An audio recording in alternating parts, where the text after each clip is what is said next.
Ligação Direta Entrevista. Ligação Direta Entrevista. Minha capa, nesse pouco tempo aí na sua mesa, André Curvelo mexeu aí na programação, por isso que demorou a vinheta, não foi? André, por favor, André. André, por favor, cara, Vitória ainda chega bagunçando, o Corinthians não. Peraí, André. Um abraço, grande André Curvelo, obrigado pela sua presença, meu irmão.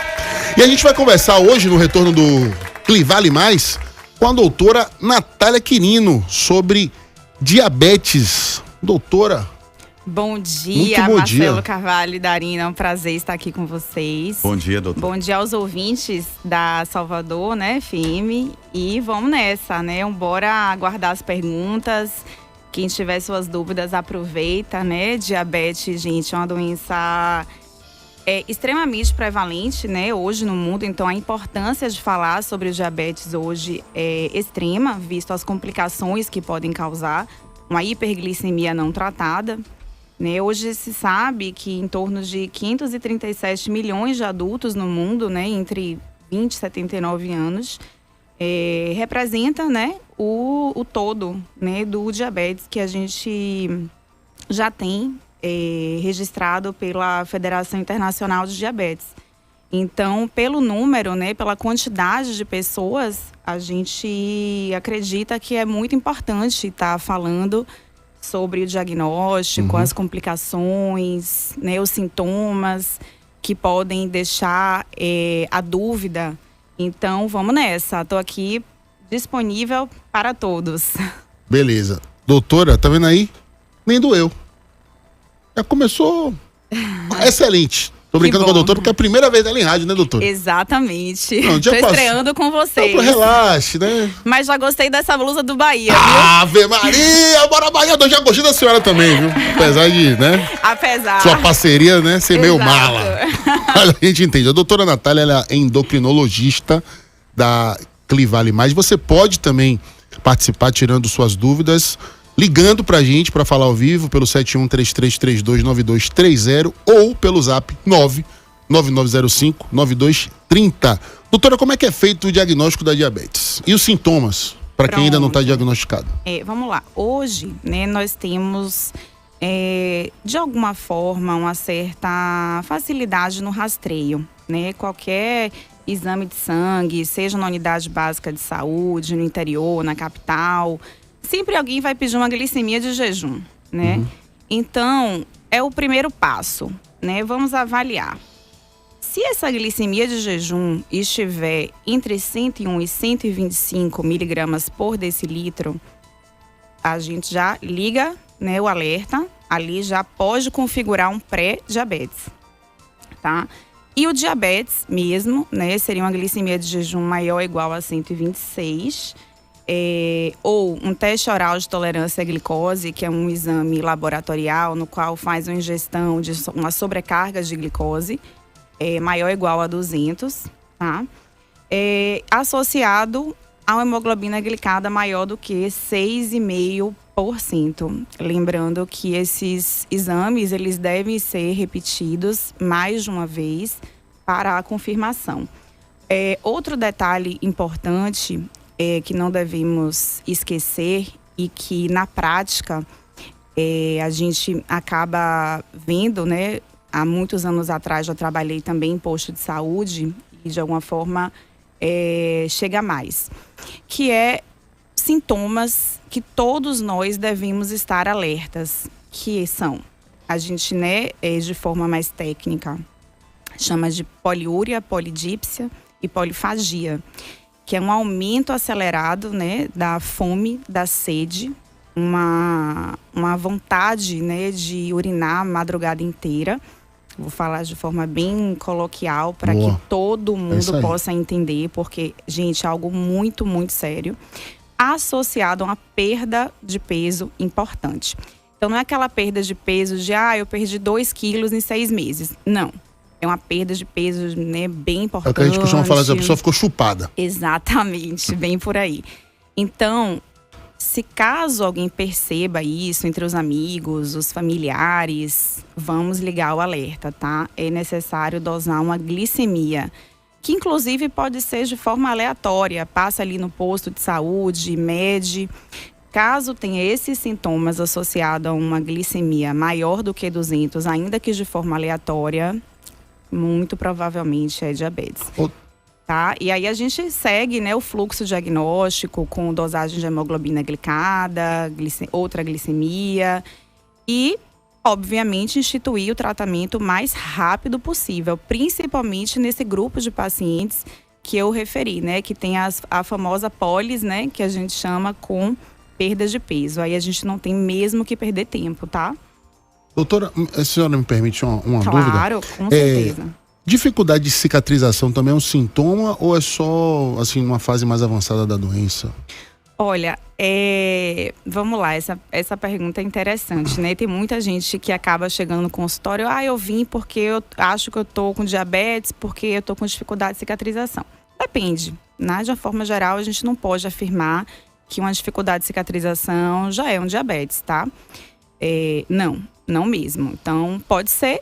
E aí, realmente, vai fazer o rastreio, vai fazer uma anamnese direcionada, mas essa afirmação nem sempre ela é verdadeira, tá? Bom dia. Mas, sem dúvida, já liga um alerta, viu, Darino? Sem dúvida, já liga um alerta.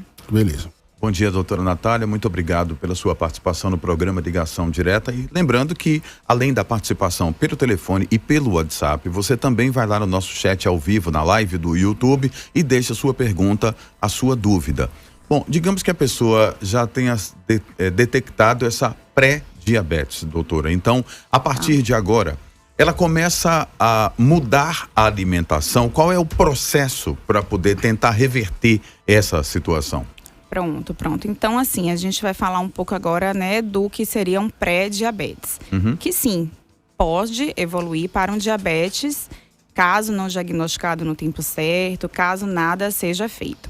E aí a gente entra na famosa MEV, né, que é a mudança de estilo de vida. Que eu sempre falo, né, que na minha opinião, o pré-diabetes, ele é como se fosse assim, um alerta máximo. Um alerta máximo de que algo precisa ser mudado na rotina de hábitos saudáveis, tá?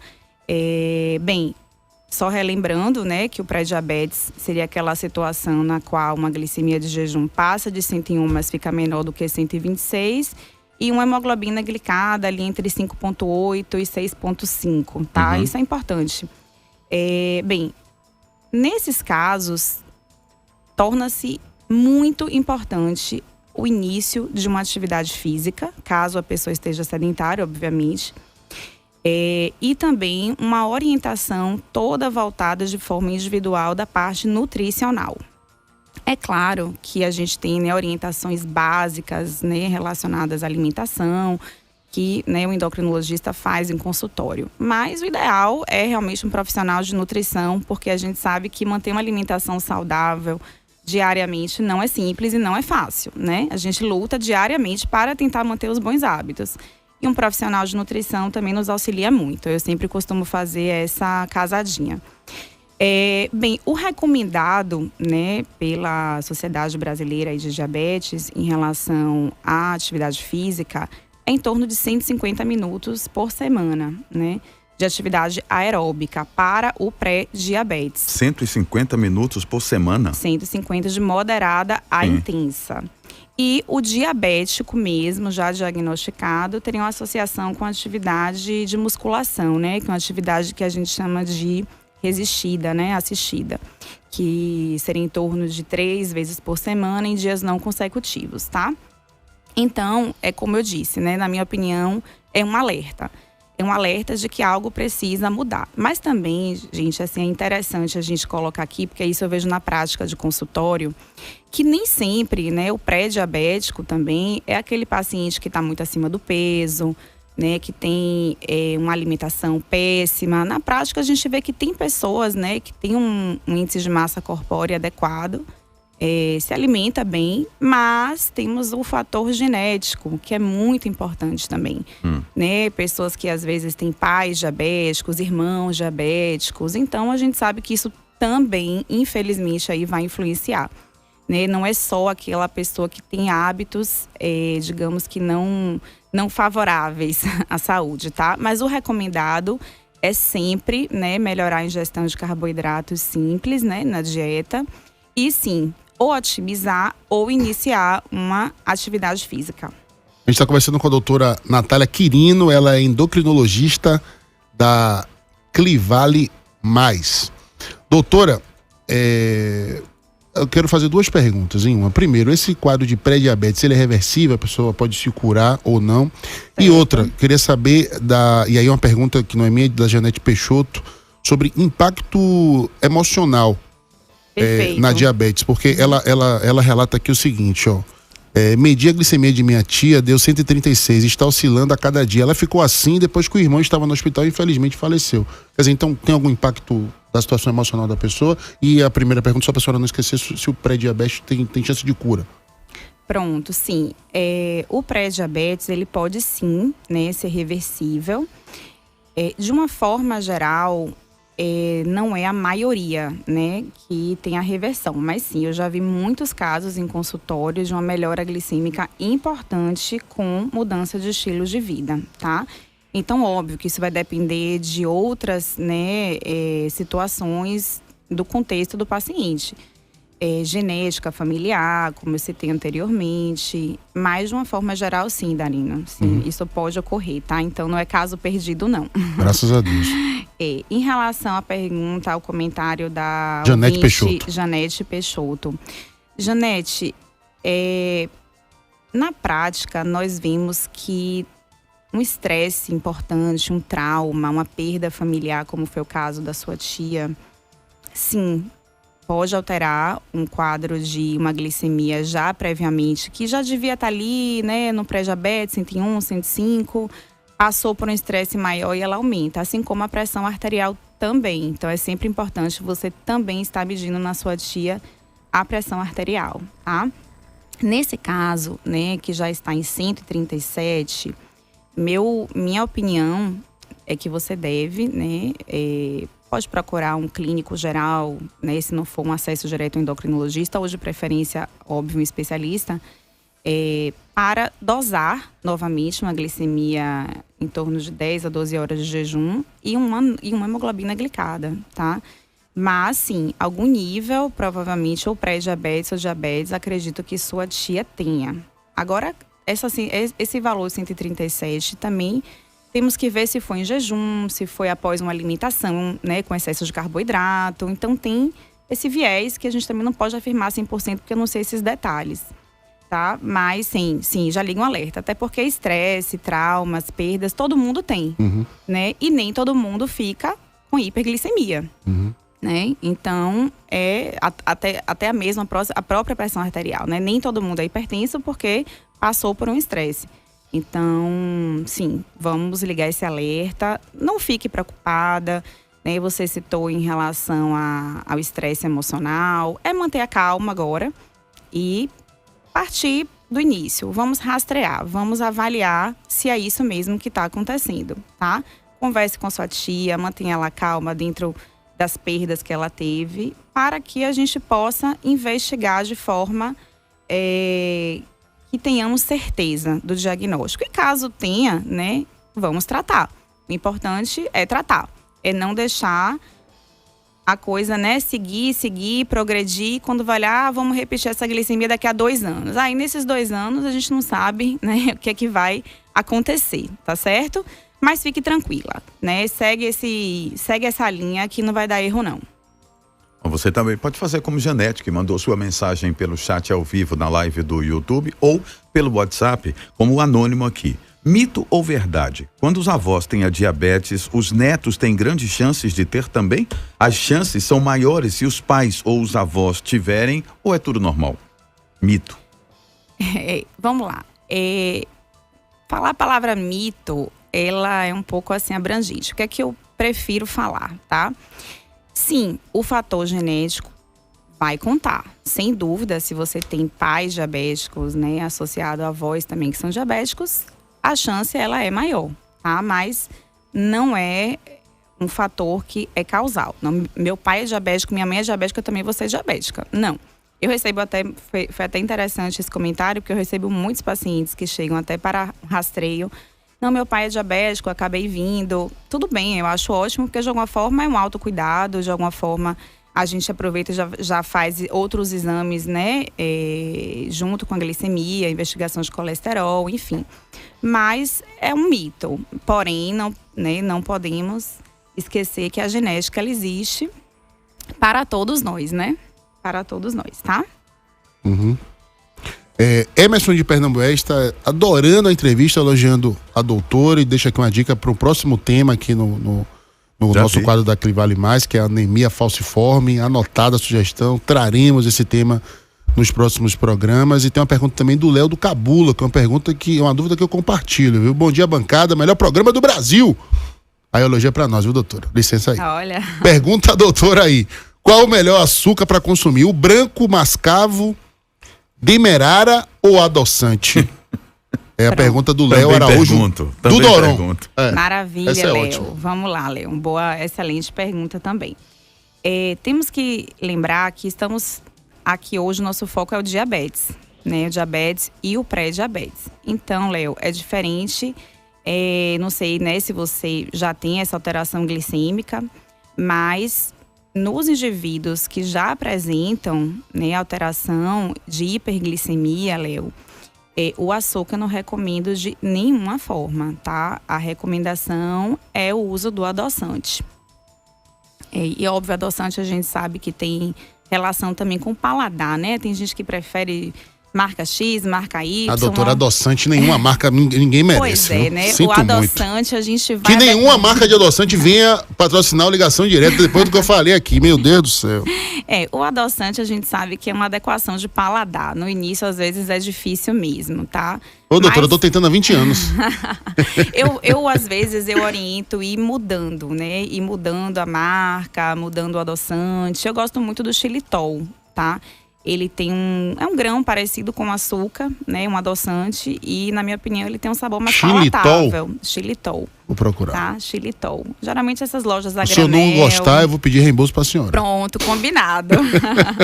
Mas assim, Léo, a recomendação mesmo é tirar o açúcar. Por quê? Se a gente já tem um contexto de uma hiperglicemia, né? Então, assim, para que a gente vai precisar de uma sobrecarga glicêmica?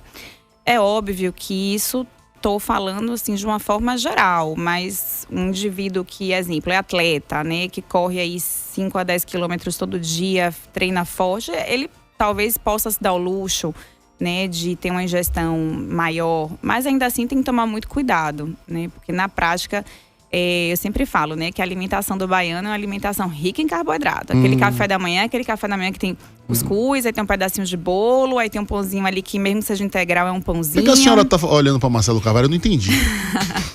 Olha. Eu nem tô olhando pra ela agora. O Marcelo não tá me olhando. Então, assim, né, a alimentação de uma forma geral, né, obviamente, isso é individual de cada casa, mas eu no geral, já acho que é uma alimentação com muito carboidrato, simples, né? Então, se a gente ainda dá uma sobrecarga glicêmica com açúcar mascavo, açúcar, né, cristal, normalmente essa conta não fecha muito não, viu? Gera uma sobrecarga assim, então vamos tomar cuidado. E quem tem já o diagnóstico de diabetes, eu não aconselho não, tá? Vamos partir para os adoçantes, que é mais seguro.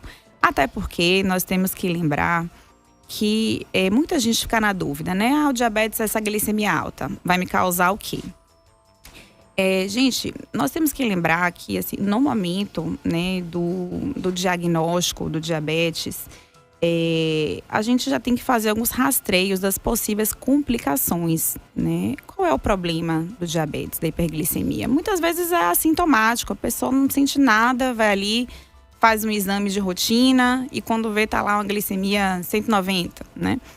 Bem, a grande questão são as complicações crônicas, né? Que é a complicação de vasos, de olhos, de rim e até mesmo a predisposição para o aumento das doenças cardiovasculares. Então, essa é a nossa preocupação maior, né? Assim, a glicemia alta, a gente vai, né, usar medicamentos de acordo com as condições de cada pessoa, a glicemia vai abaixar. Mas o que a gente tem que realmente prevenir são as complicações, né?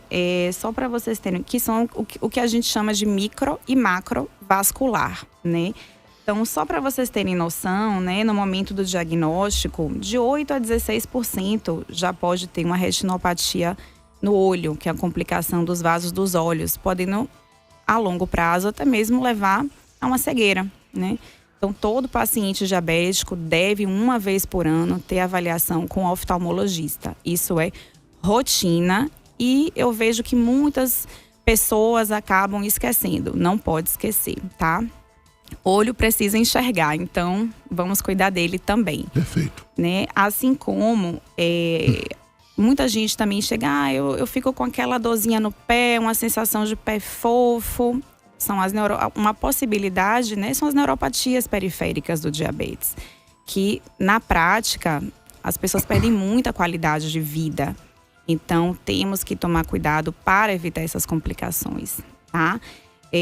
Lembrando que o paciente diabético, todo paciente meu diabético também está sempre no cardiologista, né? Porque o diabético, na grande maioria, morre o quê? Nós morremos hoje em dia de doenças cardiovasculares, né? Então, temos que evitar a possibilidade de infarto agudo do miocárdio, AVC. Então, é necessário, mais uma vez, né, o diagnóstico precoce e tratamento, tá? Não podemos, eu sempre falo, vacilar com a glicemia elevada, porque ela é traiçoeira. Beleza. Lá na frente, ela traz complicações, tá? Mesmo que seja assintomática. Digo isso porque não é raro chegar no consultório. Paciente, eu tô há 4 anos que eu nem vejo minha glicemia, não vou no endócrino.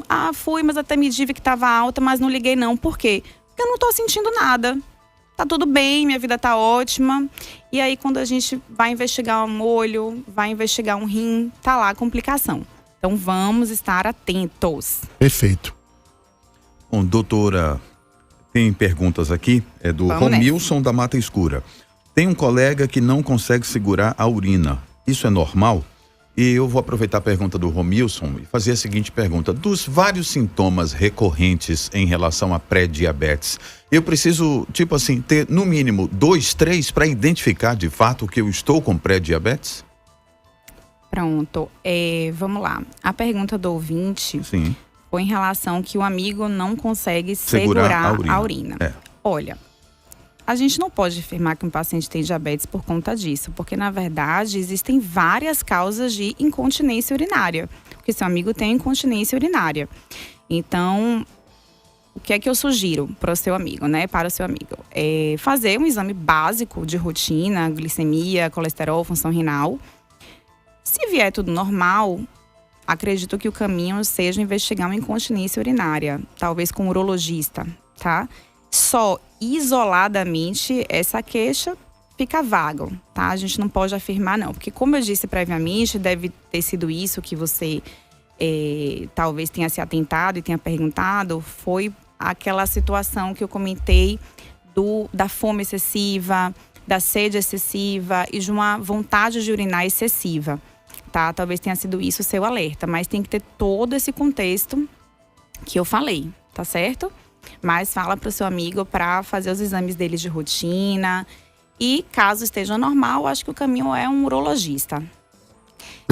Darino me fez uma pergunta sobre o pré-diabetes, não foi, Darino? Sobre sintomas do pré-diabetes.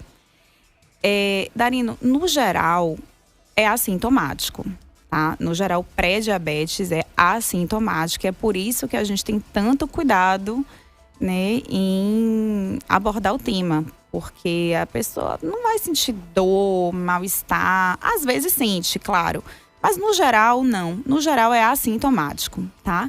Então não tem assim um sintoma prevalente, até porque a própria diabetes, no geral, para que as pessoas tenham